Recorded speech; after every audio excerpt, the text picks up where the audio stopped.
وحدت خبرونه پښتون پوسټ عوام الناس سرخاب دی نیوز نیشن ډان او فرنټیر پوسټ اخبارونو کې په خپل خپل ځای موجود دي.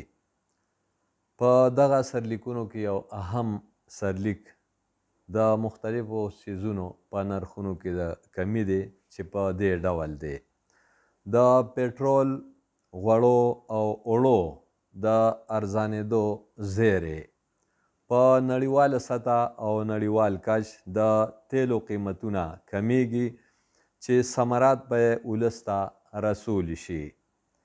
د ګرانۍ نه به ډېر زر خلاصې وموندی شي.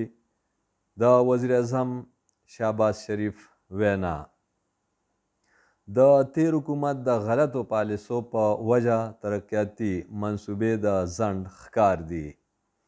د شمسي توانایي په ذریعه به د ګرانې بجلۍ نه ځان خلاص کړی شو.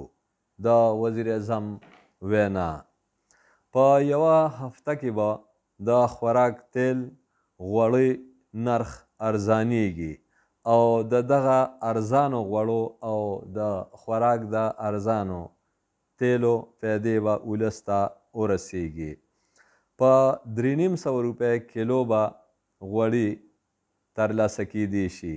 د خزانې د وفاقي وزیر مفتاح اسماعیل وینا: د اوړو او سرې نرخونه به هم ارزانیږي.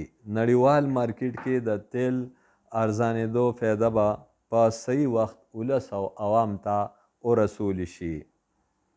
پریس کانفرنس ته د خزانې د وفاقي وزیر مفتاح اسماعیل خطاب.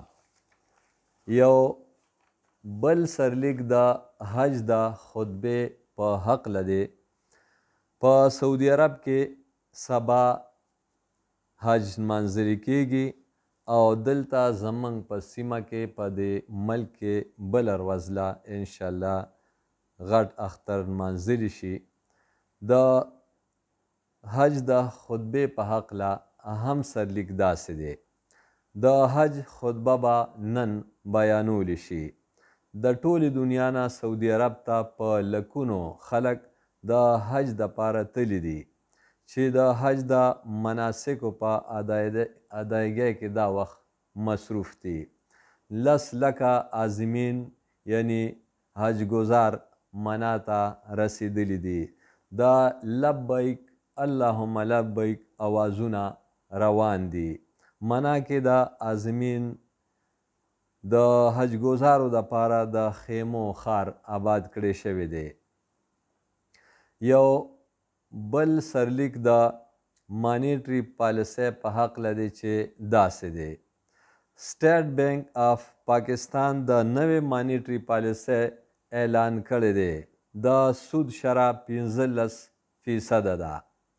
راتلونکي مالی کال کې به معاشي شرح نمو د 3 نه 4% پورې وي.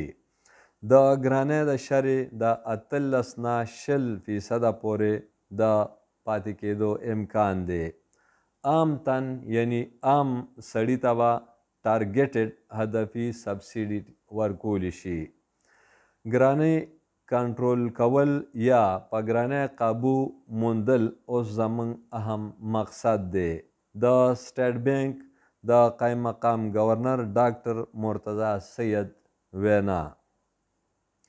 یو بل سرلیک داسې دی: د وزیر اعظم په صدارت کې اهمه غونډه. د انرژي ټاسک فورس په دغه غونډه کې فیصله شوې ده چې د قومي سولر انرژي پالیسۍ اعلان به په 1 اګست یعنی د اګست په 1 نیټه کولی شي. د پالیسۍ نفاذ به د مشترکه مفادات کونسل د منظورۍ سره تړلی وي. یو بل سرلیک د مرګ ژوبلې په هکله دی چې داسې دی: د مردان په چمتار علاقه کې په پولیس چوکۍ بم چاودنه. په چاودنه کې هیډ کانسټیبل شهید شوی دی. د چوکۍ په ګیټ کې نصب بارودي مواد چاودېدو سره دغه پیښه مخې ته راغلې ده. د هیډ کانسټیبل مقصود علي د شهید کېدو نه علاوه په دغه پیښه کې 4 کسان جوبل شوي هم دي. علاقه کې د پیښې نه پس سرچ اپریشن شروع شوی دی. د وزیر اعظم شهباز شریف، د وفاقي وزیرانو، د خیبر پښتونخوا د وزیر اعلی محمود خان او نورو حکومتي مشرانو لخوا په پیښه د غم او خفګان څرګندونه شوې ده. یوه بله پیښه د مرګ جوبلې په هکله ده چې داسې ده. یو دغه سرلیک داسې دی: په تیرا کې د پولیو په ټیم حمله. په حمله کې 4 پولیس اهلکار جوبل شوي دي. پیښه هغه وخت مخې ته راغلې ده کله چې د پولیو ډله اکاخیل موترا سیمې ته ورسېده، چېرته چې په نامعلومه وسلوالو ناتاره ډزې وکړې.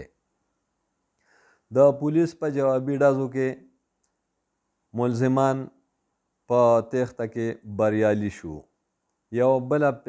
یو بل سرلیک د مرګ جوبلې په هکله داسې دی: د سند صوبې په ټټه علاقه کې د کویلې په کان کې بده پیښه.